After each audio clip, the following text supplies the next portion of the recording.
They called me a footnote, an accident, a name that didn't belong. But when my grandfather died, he left behind a truth too big to bury a will with my name on every page. While they toasted at my half-sister's wedding, I delivered the documents that would dismantle their legacy piece by piece. I wasn't just invited, I owned the place. I'm Emily Harris, and this is what happens when the forgotten daughter inherits everything. They sat me at table 17, right next to the swinging kitchen doors. I could hear the clatter of dishes and the muffled shouts of kitchen staff behind me. Every few minutes, a server pushed through, apologizing with their eyes but never stopping. I didn't blame them. I wasn't really supposed to be here. Not in their eyes, at least. Across the ballroom, Allison floated like a chandelier, catching every eye. The dress was expensive, strapless, with delicate lace trailing behind her, like she had been born to wear it. Maybe she had. The photographer followed her like a shadow, snapping moments that would end up framed and hung on the same walls I was never part of. My place card just said Emily Harris, printed in fading ink and half tucked behind the wine glass like someone remembered me last minute. I came alone. No +1, no escort, no mother waiting by the entrance.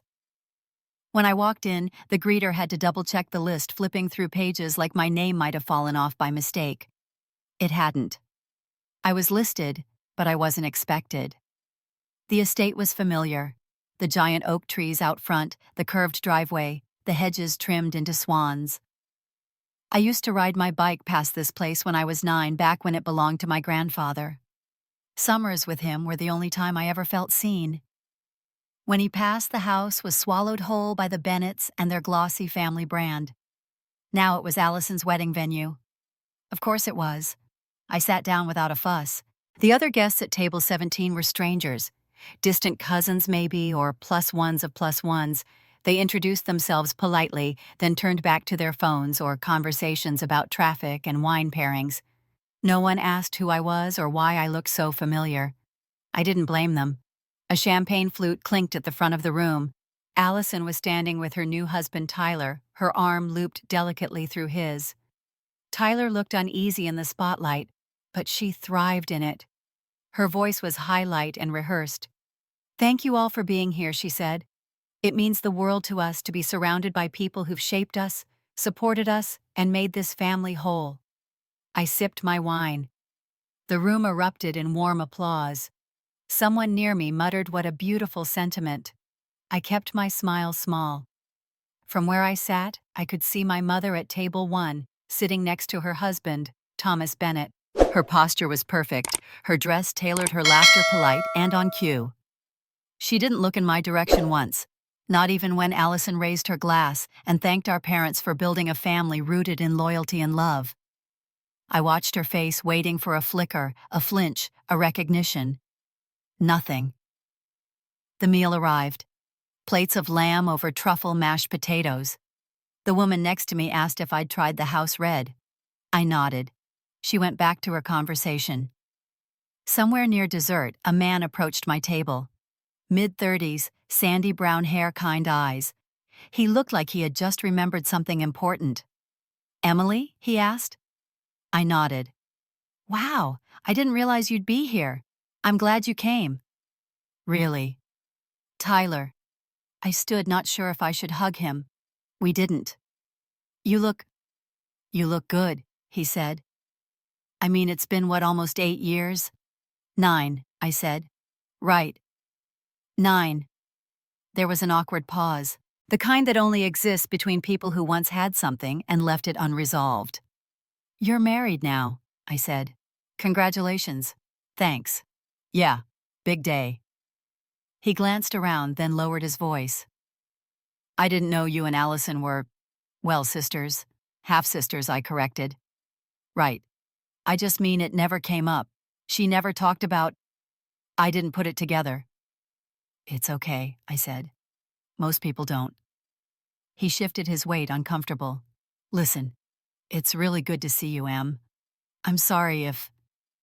I hope it's not weird." "It's not weird," I said, and sat back down.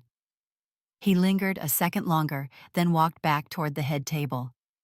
Allison was watching him with that look she had, when something didn't go according to script. The music started again. A string quartet this time. More photos. More staged laughter. I let it all wash over me like background noise. Outside the ballroom windows, the sky had started to dim. The last of the sunlight hit the glass just right, and for a second, I could see my reflection small alone, ghost-like among crystal and silk. I reached for my bag under the table. Inside a small velvet case sat buried beneath tissues and receipts. I didn't open it. Not yet. But just feeling it there was enough. I finished my wine, stood slowly, and walked out the side door. No one noticed. The hallway was quieter, cooler. I found the restroom, washed my hands, and looked at my face in the mirror. Still me. Back in the car, I took a breath, then reached for the case. Inside was the original letter from my grandfather, folded carefully, his handwriting steady as ever. Below it, the notarized copy of the will. My name. My rights. My turn. I placed it back in the bag, locked the car, and looked once more at the estate. Music echoed faintly through the trees. The celebration would go on, but something had shifted. They didn't know what was coming. They never saw me coming, and I was done waiting to be invited. I took the back entrance through the west hallway, the one near the old greenhouse now turned into a wine bar. No one noticed me. The music kept rolling from inside, a familiar orchestral piece, now blurred by laughter and the clinking of glasses. I moved past a tray of untouched appetizers and headed toward the main corridor that ran through the house. I knew this place better than most of the guests here. I had memorized its blueprints when I was 12, not out of curiosity, but survival. The hallway opened up into the East Gallery, and that was where the memories hit like sharp wind through broken windows. The walls were packed with photos, every frame a monument to someone else's childhood. There was Allison at her 5th birthday party, covered in frosting, and surrounded by cousins who had always acted like I didn't exist. There she was at her middle school piano recital, her dress pale yellow, her cheeks glowing with pride. Another one riding a pony in Aspen. Allison dressed as a ballerina. Allison holding a trophy. Allison in every moment that the family chose to call their own. I stood in front of the biggest frame for a while, one of those staged Christmas portraits with matching sweaters and fake snow. Tommy was in the center, arms wrapped around Valerie and Allison, both smiling like their joy had never been touched by anything ugly. I wasn't in it. I remembered that winter. I had the flu and was told to stay in the guest room when the photographer came. Later, I found the shredded wrapping paper and empty stockings. Mine hadn't been filled. Behind me, footsteps echoed against the tile. I didn't need to turn to know who it was. The tapping of that cane was unmistakable. Keep her away from the head table. She's not real family. Evelyn didn't even bother to lower her voice. She spoke to the young woman at her side, someone with a headset and clipboard, probably coordinating centerpieces and playlist cues. The girl looked uncomfortable, gave me a glance filled with silent apology, and nodded. I didn't move. I didn't flinch. Evelyn passed by with the confidence of someone who had buried generations with words like that. Her perfume lingered for several seconds after she disappeared down the hall. My stomach stayed still. No churn. No heat. I had rehearsed this. Back when I was 10, Evelyn gave Allison a pearl necklace passed down from her own mother. I got a paperback dictionary. No note, no birthday card. I kept it anyway. I read it cover to cover, memorizing the weight of words they never thought I'd know how to use. The study door creaked when I pushed it open. Inside, the air was cooler, thick with the smell of old leather and cigar smoke that never left the upholstery. The shelves were mostly untouched, still lined with hardbacks that no one in the family had opened in years. On the desk was a framed photo of Tommy shaking hands with a mayor from Dallas. Allison smiling in the background like she had just won something important. I wasn't in that picture either. I ran my fingers along the edge of the oak desk, stopping at the brass drawer pulls. My grandfather used to keep peppermint candies in the bottom left drawer. He'd slip me one every time Evelyn left the room. The drawer was empty now. From the doorway, a familiar voice called out, "Emily." I turned around. My mother stood there, arms crossed over her pale blue dress, her expression unreadable. "You've been wandering," she said. "Just walking," I replied. She stepped inside, closed the door gently behind her. For a moment, we were alone in the quiet of a room that had once meant safety. "I wish you hadn't come," she said. I raised my eyebrows. "I was invited. You know what I mean." She looked down, adjusted her bracelet. That nervous twitch of hers still there after all these years. "I don't want a scene," she added. "Neither do I said. Then I smiled. "That's the difference between us. You're worried someone will say something. I'm just waiting for someone to finally listen." Valerie walked to the window, looked out at the guests dancing on the lawn. "This day isn't about you. It never has been," I said. "That's the point." There was a long silence. The only sound was the faint tapping of her nails against the windowsill. Finally, she turned back to me. "I did what I had to do, Emily. Back then.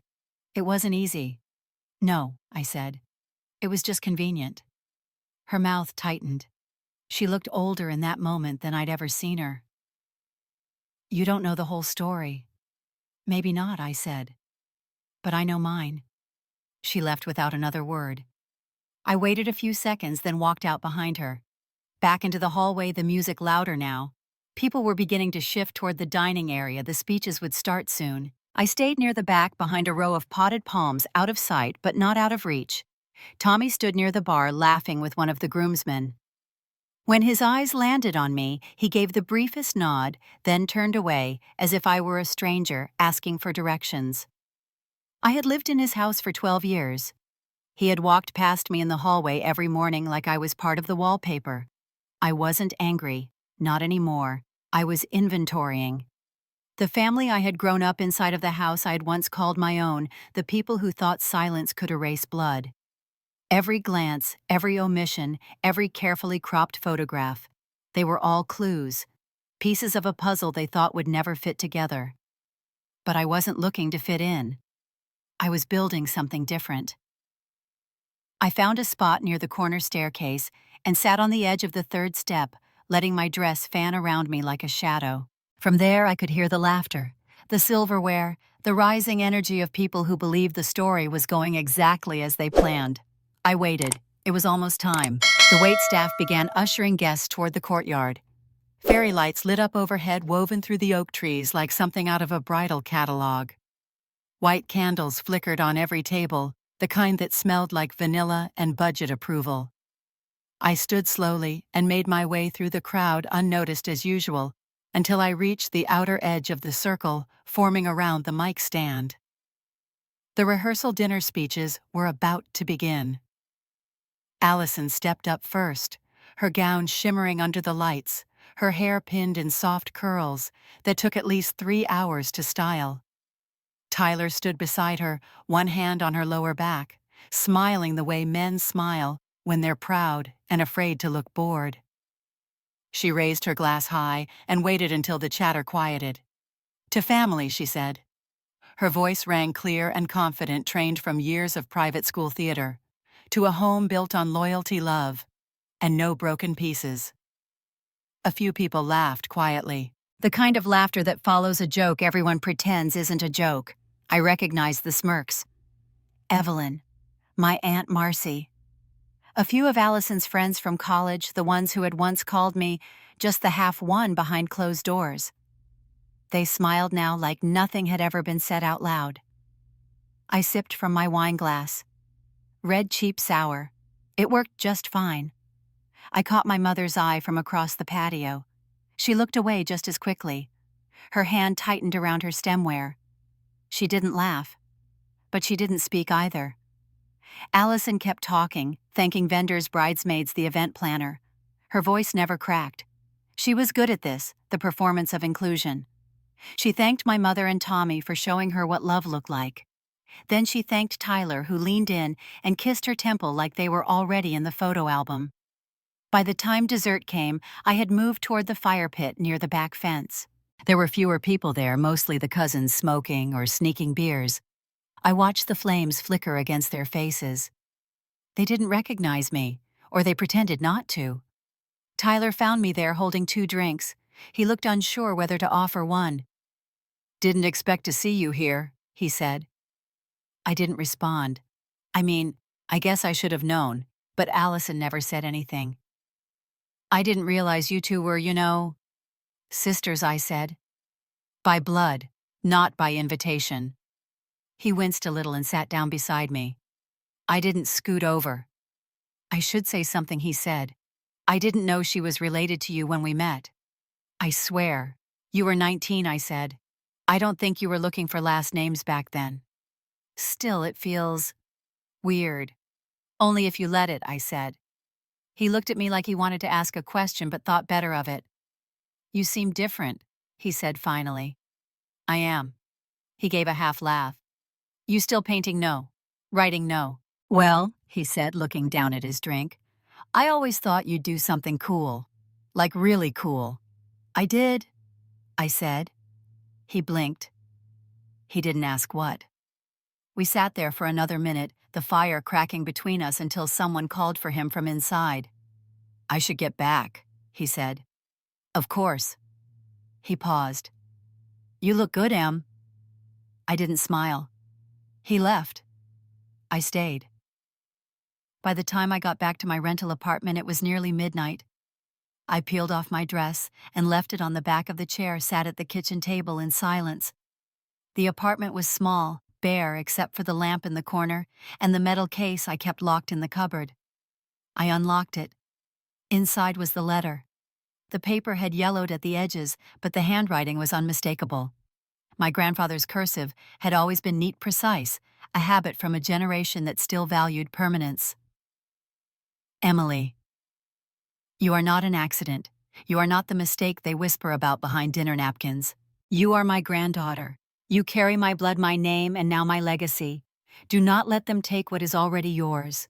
Everything you find in this file is legal and final. I made sure of it. I trust you to know when to open the door. Love, Nathaniel Harris. I folded the letter and placed it beside the notarized documents. The will was simple, clear. I had read it 10 times over. The assets of Harris Holdings, including the property's shares and accounts, were to transfer to me upon his passing. No conditions, no loopholes. He had died 18 months ago. Quietly, without a public reading. The Bennetts kept it under wraps, pretended like nothing had changed.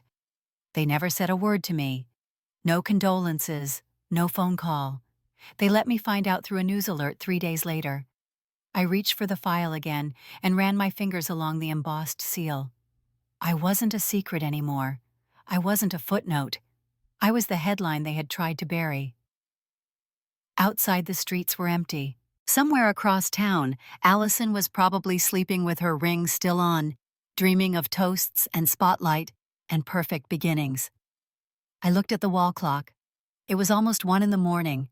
I poured myself one more glass of wine and sat back in the chair. Tomorrow they'd wake up thinking the world still belonged to them. But the world had changed. They just didn't know it yet. By sunrise, I was already halfway down I-35, the sky still bruised with morning fog. The freeway was empty in that early hour, and the silence felt like permission. I kept the radio off. I didn't need noise. I had my thoughts and the old key that had waited almost 2 years in the bottom of my sock drawer. The condo sat at the edge of East Austin, tucked between a cluster of outdated buildings and one of those new vegan cafes that charged $15 for toast. My grandfather had refused to sell when the area gentrified. He said he liked the roots too much. That made sense now. I parked across the street, engine cooling beneath the shade of a pecan tree that had overgrown its sidewalk. The building hadn't changed. Same cracked stone, same rusted mailbox with the nameplate still etched N. Harris. No one had lived here since his funeral. They said it was being processed, whatever that meant. Inside, the air was thick with time. Dust coated the windows like frost. The furniture remained untouched, covered in beige sheets that looked like shrouds. I walked through slowly flipping light switches that didn't respond. The utilities had been cut, but the power in that place was never electrical. It lived in the corners in the silence. I found the study door closed, the handle still stuck halfway before turning. Inside, the room looked exactly how I remembered. Leather chair. Desk with a green banker's lamp. Old globe in the corner. The smell of books and something deeper like worn paper and dried ink. The drawer I needed was the bottom one on the right. It was always stiff. He used to keep it locked, said it was for sensitive matters. When I was a kid, I thought that meant war medals or secret maps. Now I knew better. I took out the small silver key and slid it in. The click was softer than I expected. Inside were manila folders stacked in perfect order. Not chaos, not clutter. My grandfather never left anything to chance. The first folder held deeds. 6 properties, all titled under Harris Holdings. All active and in good standing. Townhouses in San Marcos, commercial buildings in Round Rock, a plot of land in Dripping Springs with a valuation that had doubled since 2019. The second folder was thicker. Bank statements, investment portfolios, stock certificates, pages of dividends and accrued interest. I read slowly, my thumb tracing each figure not with greed but with quiet disbelief. 13 million give or take, all managed under the same umbrella company. No shared names, no joint signatures. The third folder was heavier, a certified copy of the will, identical to the one in my case. Notarized, filed, and signed in Travis County. The date, June 7th, 2022.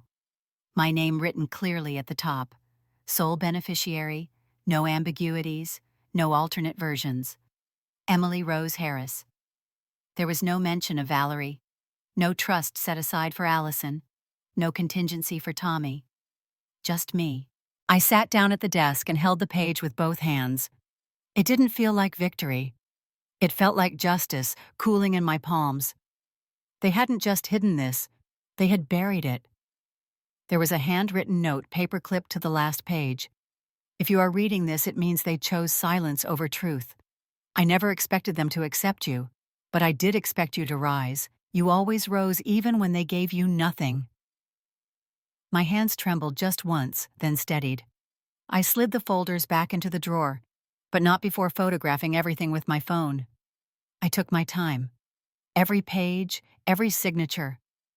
I uploaded the images to 2 encrypted drives and emailed copies to a personal attorney I had on retainer in Dallas just in case.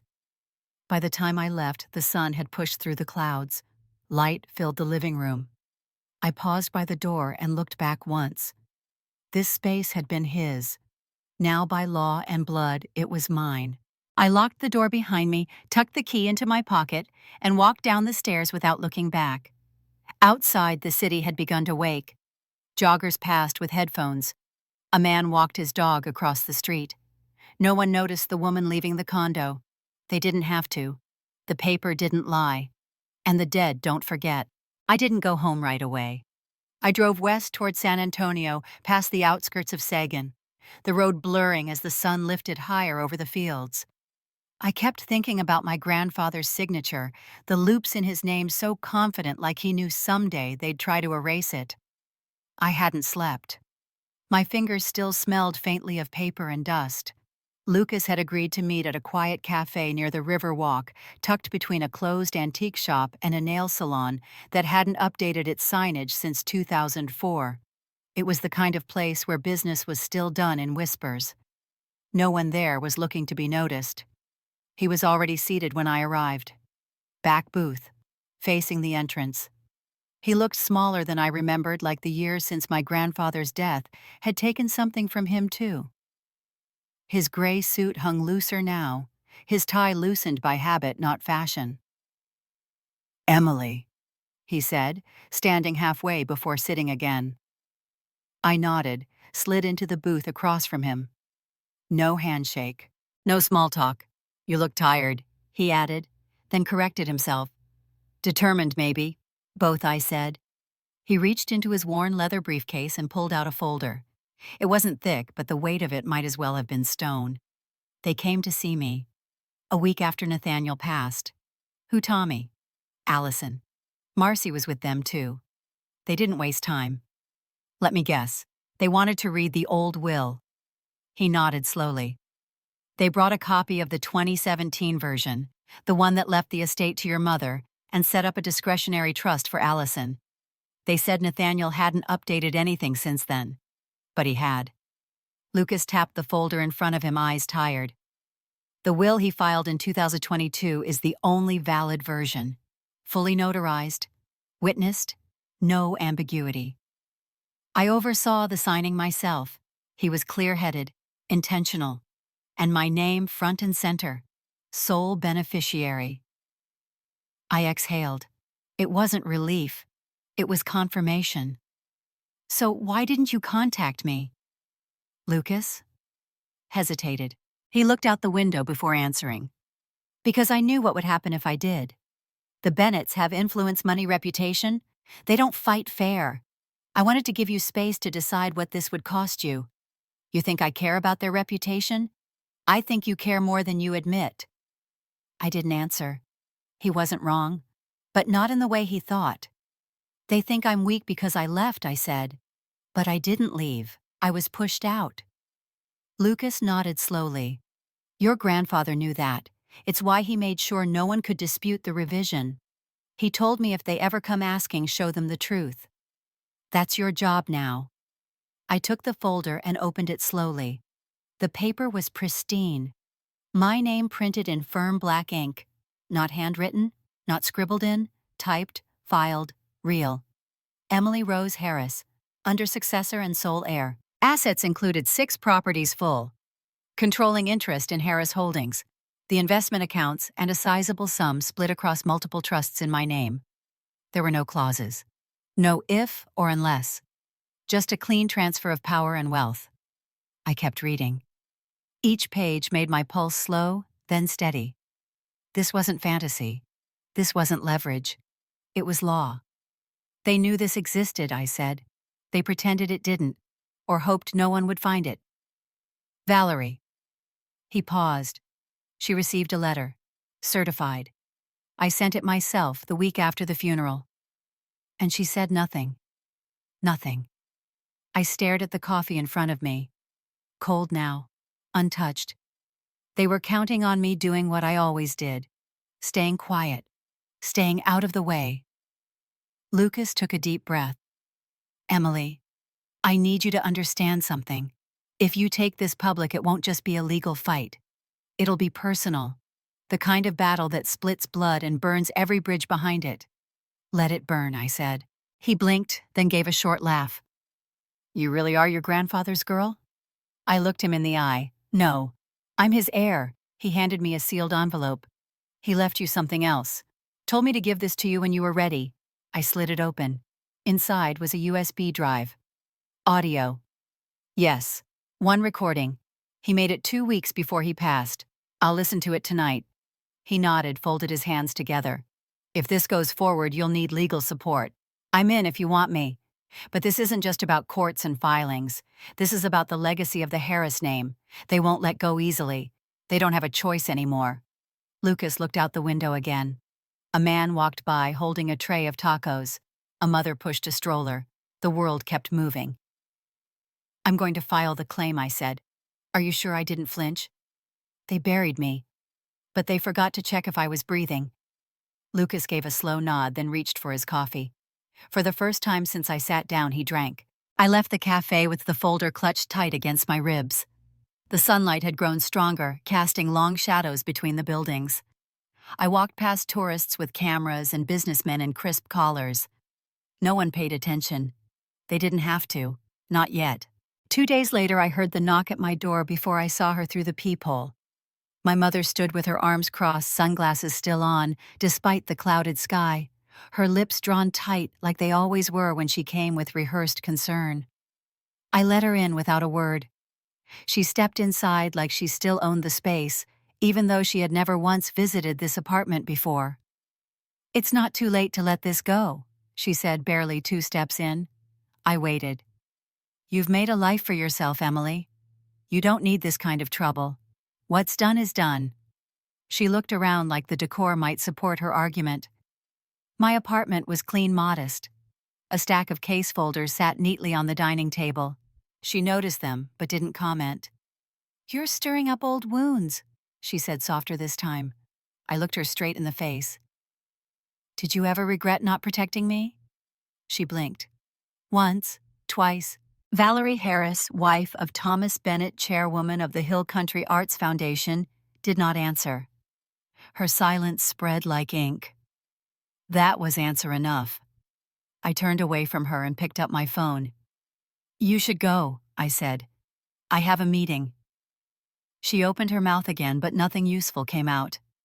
After a long pause, she nodded once and left. I locked the door behind her and didn't look out the window to see if she turned back. That evening, I met Hannah at her law office.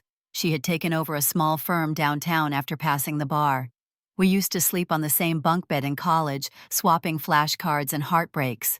Now she wore heels that didn't scuff and carried power like it had always belonged to her.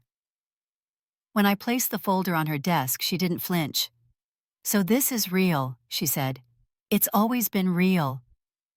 She opened the folder and scanned the first few pages. Her eyes sharpened the way they did when she was 2 minutes from destroying someone in court. "Lucas already confirmed everything I said. He's willing to testify. I have copies stored in 3 places, digitals too. You've been ready for this," she said. "For a long time." She sat back and folded her hands. "If you go forward, Emily, it won't be quiet. They'll fight it. They'll smear you. They'll throw everything they have at you." I smiled. "It's never been quiet," I said. "But now it'll be heard." We started planning immediately. The notice would be filed with the court in Travis County, triggering a review of the estate. Once public, the will would override the assets currently listed under the Bennett name. That included the estate in Cedar Creek, the controlling shares in Harris Holdings, and the financial trust still being drawn from. They thought silence was agreement. It never was. Hannah and I mapped every step. Legal notice, witness list, media strategy if it came to that. But one decision came easily. The reveal would be at the wedding. It made sense. Everyone would be there. Family, investors, press. They'd already built a stage. All I had to do was walk onto it. "You sure?" Hannah asked. "There won't be a second chance to do it this loud," I said. She nodded. "What's your plan?" "I tell no one. I speak to no one. I show up in silence. But this time I won't stay seated." "What about Tyler?" "He already made his choice." We finished the meeting just before midnight. I took the long way home through the Hill District, driving past the houses with glowing porch lights and quiet driveways. At a red light, I caught my reflection in the rearview mirror. I didn't look angry. I looked certain. The next morning, the court accepted our notice. The hearing date was set. Official correspondence was prepared. Copies of the will, the deed records, Lucas's affidavit, all packaged and time-stamped. Hannah had everything locked down. "You don't have to be there," she said. "I do," I told her. "But not in the courtroom. Not yet." On the final night before the wedding, I sat on my apartment floor with the USB drive in my hand, the one Lucas had given me. My grandfather's voice played through the speaker like he was still here, clear as ever. "Emily, if you're hearing this, then you already know. I didn't leave you with questions. I left you with what was already yours. They never wanted to see you because they were afraid of what you carried. But I saw it. I see it still. Let them call you what they want. You don't owe them silence." I closed my eyes and let the last words settle. Then I stood, packed my bag, and laid out the dress I would wear tomorrow. It wasn't bright or dramatic. It was black, simple, beautiful. The kind of dress no one forgets once they've seen it. I would show up. I would say nothing. And when the papers landed, they would make the only sound that mattered. The sky was cloudless, the kind of August blue that made everything look sharper, cleaner. I arrived early before the photographers, before the florists, finished tying ivory ribbons to the chairs. The valet glanced at me and offered to park my car. I shook my head. I needed to be in control of my exit. The venue was familiar. The Harris estate in Cedar Creek, my grandfather's land. His name still carved in the stone by the front gate. They had rented it for the wedding, probably for the nostalgia, or the optics, or maybe they assumed no one would notice the irony. I noticed. The staff recognized me, but none of them said a word. A few nodded quietly respectful. I wore a black silk dress, fitted at the waist, high at the collar. It wasn't mourning. It was clarity. This was not a homecoming. This was closure. Guests began to arrive in clusters, pastel dresses, champagne smiles, whispered excitement. I kept to the side, seated at a table near the back wall of the ballroom, next to an emergency exit and a fire extinguisher. The kind of place they always put me. Out of the picture. I didn't mind. I watched as Allison floated through the room in her white lace gown, hugging relatives, laughing too loudly, holding Tyler's hand like it was the last anchor she had. She posed for every photograph, tilted her head just so. The photographers adored her. She basked in it.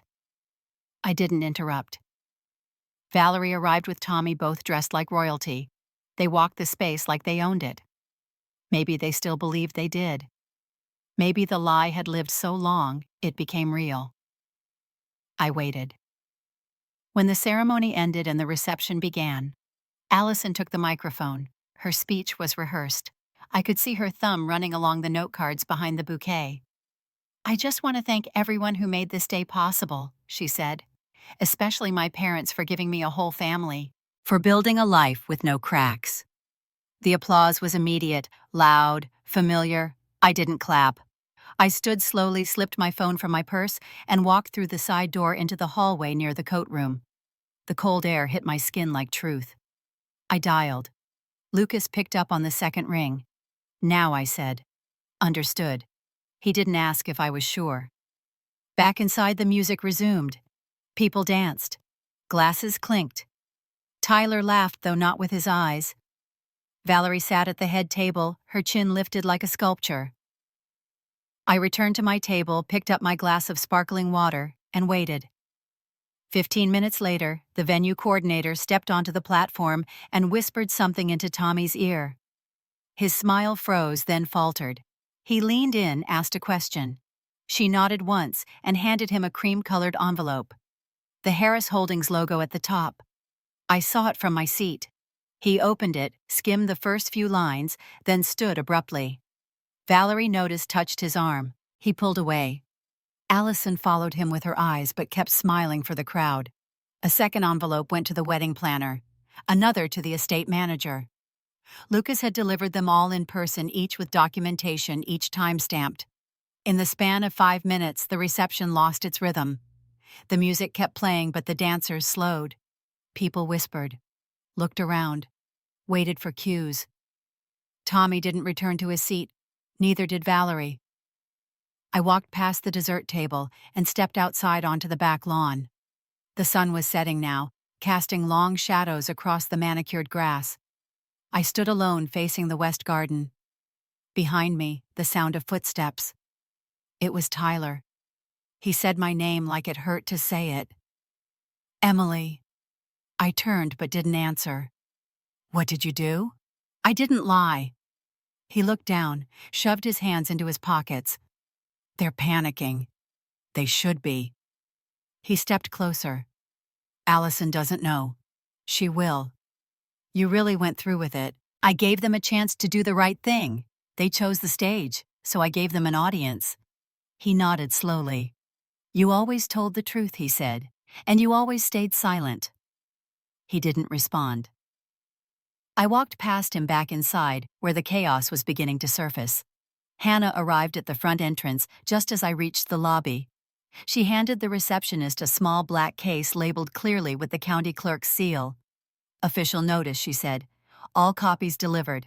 "Thank you," I said. "You sure you're ready?" "I've been ready for 20 years. We stood there a moment longer. From the ballroom, I heard Allison's voice rising slightly. Her questions too loud to be casual. "Where's my father? Why is everyone leaving?" I walked toward the front exit. The wedding had changed nothing, but the silence. That was over now. The air outside was cooler now. The sun had dipped low behind the trees, casting a golden haze across the estate lawn. I stood just past the fountain, close enough to see through the ballroom's glass doors, but far enough that no one would think to look for me. From here, I could hear the laughter start to stutter like a song catching on a broken record. Lucas walked in without hesitation. He was in a dark suit, no tie, polished shoes that made no sound on the marble. In his left hand, he carried the sealed file, thick with the kind of truth that couldn't be ignored. He didn't need to push past anyone. The room parted for him instinctively. I watched him approach the platform where Allison and Tyler had just finished their thank you toast. The microphone still sat on its stand, waiting. Lucas took it, gently adjusted the height, and looked out at the room full of people who had spent their entire lives rehearsing the right kind of applause. "May I have a moment of your attention?" he said. His voice was calm, measured, the kind of voice you couldn't argue with. A few people chuckled, confused. Others looked at each other and sensed something shift. The servers paused mid-step. The music faded under his words. "My name is Lucas Rayburn. I am the personal attorney of the late Nathaniel Harris. I am here today to fulfill my legal obligation as per the instructions left in his final will and testament." Valerie turned sharply in her seat. Tommy stood but didn't move forward yet. Allison tilted her head, unsure whether this was a prank, a speech, or something more sinister. Effective July 6, 2022. Mr. Harris signed and filed a revised legal will. This document was witnessed, notarized, and registered with the Travis County Clerk's Office. In this final version, all personal and corporate assets, including but not limited to Harris Holdings, its subsidiaries, estate properties, and investment accounts, are to be transferred to Emily Rose Harris. The room froze. There was no gasp, just the sound of disbelief folding into silence. The beneficiaries listed in all previous wills are hereby revoked. The appointed successor and sole heir is Emily Harris, granddaughter of Nathaniel Harris. Lucas paused, not for drama, for clarity. Tommy's face went red, then purple. He stepped forward, finger raised. "This is outrageous," he said. "You can't just—" Lucas raised his other hand, the one holding a copy of the will. It was stamped, signed, sealed. "I can, Mr. Bennett, and I have." Security moved in before Tommy could get any closer. He shoved one of them just once. A mistake. They didn't shove back. They simply moved him to the side, firmly, calmly, like a piece that no longer belonged on the board. Valerie stood, her hands trembling as she reached for the edge of the table. Her voice tried to form a protest, but nothing came. Just breath and silence.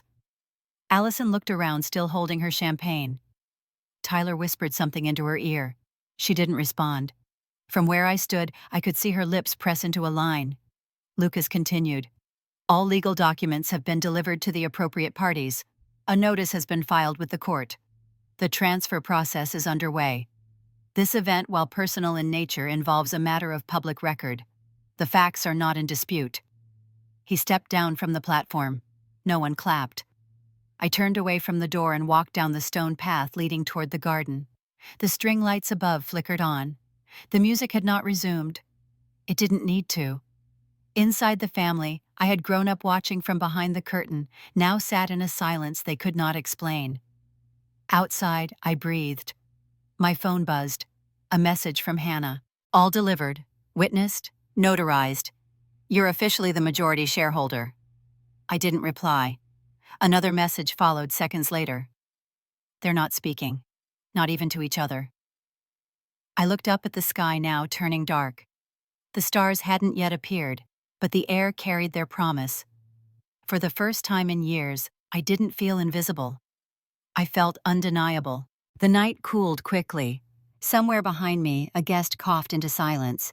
Another dropped a glass that didn't shatter, just rolled.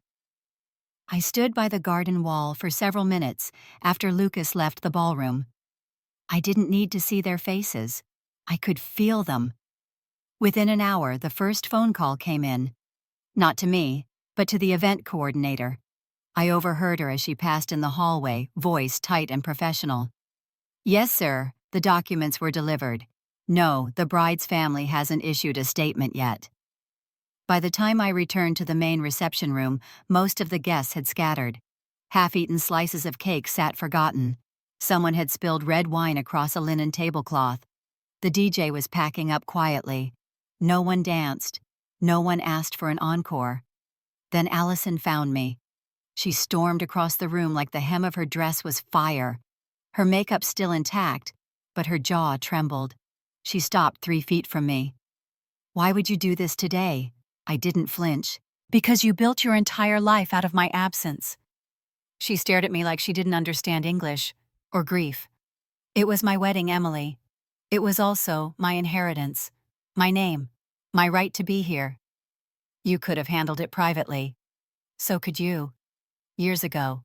But you didn't. You played perfect daughter, perfect heiress. You called me a ghost behind my back, then smiled in my direction, like I should be grateful to be ignored. I thought she'd slap me. Instead, she turned and walked away without another word. Her heels clicked like punctuation. Tyler approached a few minutes later. He didn't say anything, just stood there, hands in his pockets, watching the way I poured a half glass of champagne from the bar cart. "You knew," I said without looking up. He stayed quiet. "You knew about the will, about me, about all of it.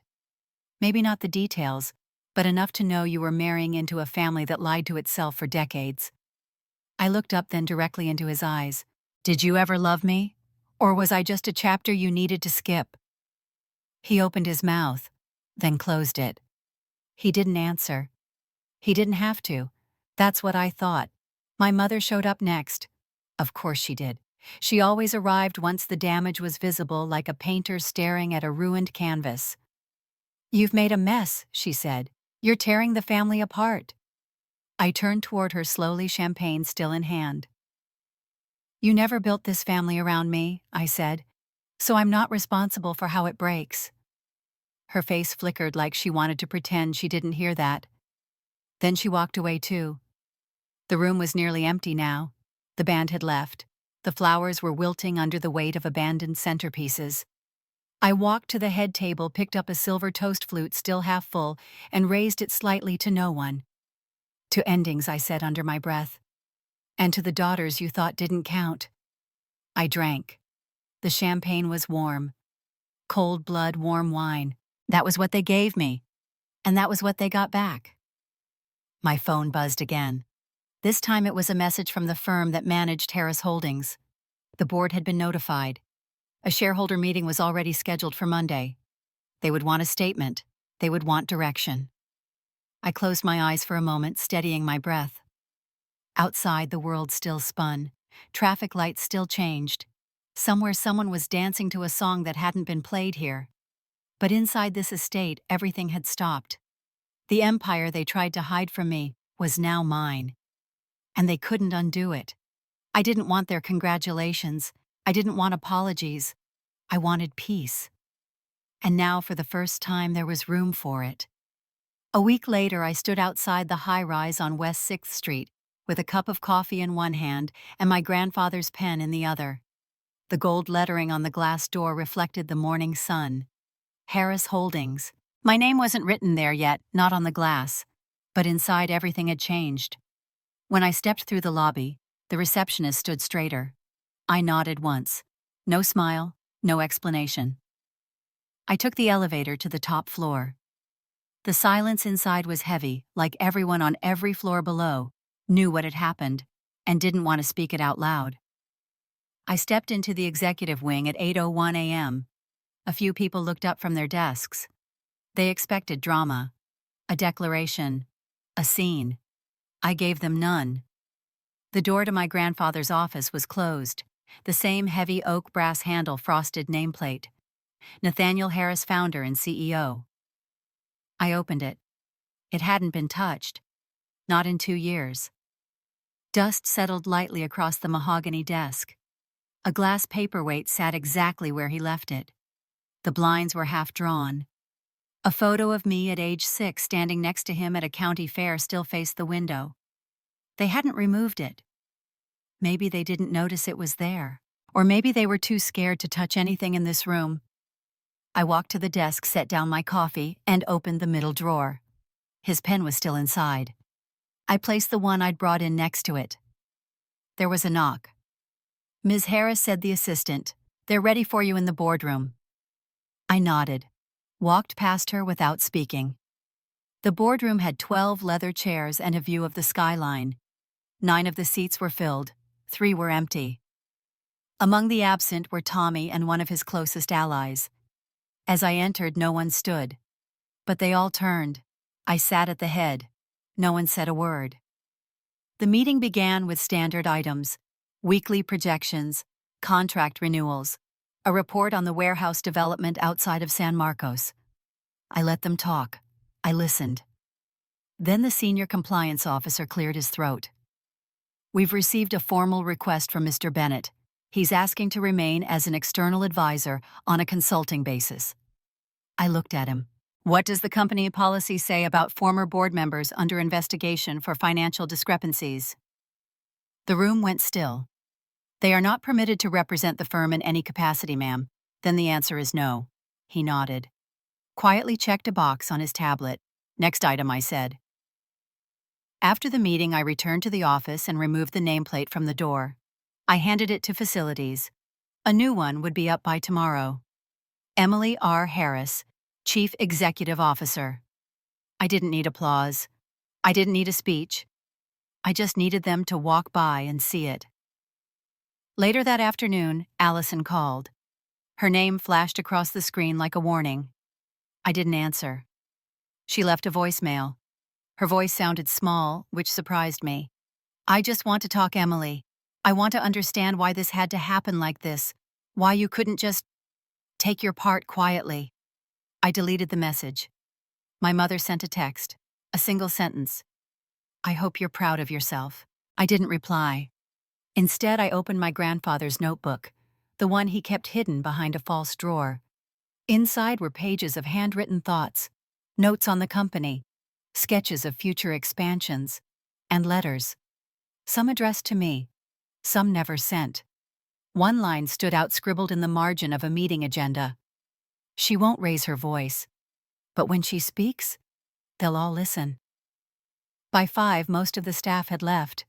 I stayed behind, sat at his desk, my desk, looked out at the skyline he built. There was nothing left to prove. I had already taken back what was mine, and for the first time, they couldn't take it away. The envelope came on a Monday, thick paper sealed in blue, my name embossed clean across the front. Inside, a formal notice of civil litigation. Allison Bennett versus Emily Harris. The accusation was expected. Fraud, coercion, undue influence, all words she never used when she thought she was winning. I called Hannah. She didn't sound surprised. "She's trying to force a settlement," Hannah said. Most people do when they realize the truth won't serve them.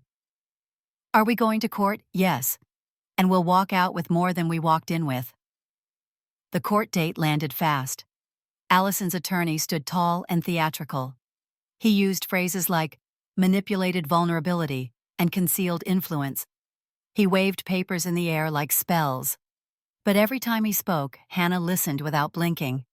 Then she stood. "Your Honor, may I submit these into evidence?" She handed the judge a folder. Inside emails, dozens of them, between Tommy and Allison, dates, times, subjects all intact. Discussions about how to discredit my existence. Jokes about how to keep me out of the board. Suggestions on how to delay the reading of the will. And worst of all, a scanned document draft titled Revised Will. Remove E. The judge didn't ask for clarification. He simply read page by page.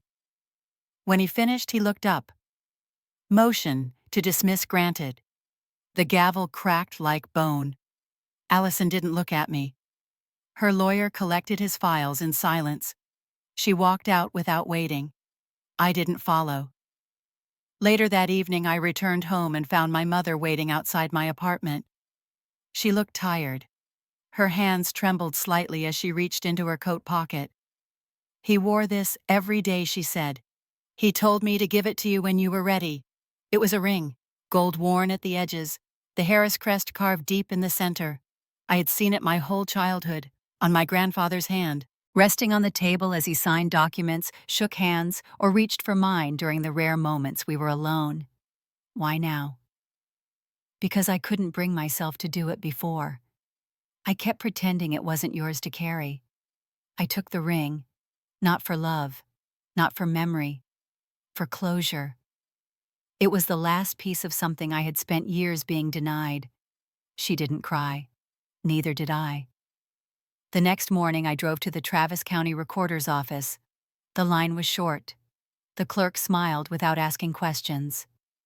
Purpose of visit, title update, property transfer, name Emily Rose Harris. 20 minutes later, I walked out with the updated deed. The estate, the headquarters, the office building in San Marcos, the warehouse outside Bastrop, all legally mine. I drove past the estate that afternoon just to see it. The same winding drive, the same iron gate. But something had shifted. It no longer loomed over me. It stood beside me now, equal in presence. Back at Harris Holdings, I walked through the executive floor. No one avoided me anymore. They greeted me with soft nods. Respect, not fear. I stepped into my office, closed the door behind me, and slid the ring onto my right hand. It didn't feel heavy. I sat at the desk, opened the window blinds, and let the late sun pour in. There was no celebration, no confetti, just quiet. And that was enough. The keys felt warm in my palm. I turned them over once before slipping them into the old brass lock. The gate creaked open slower than I remembered.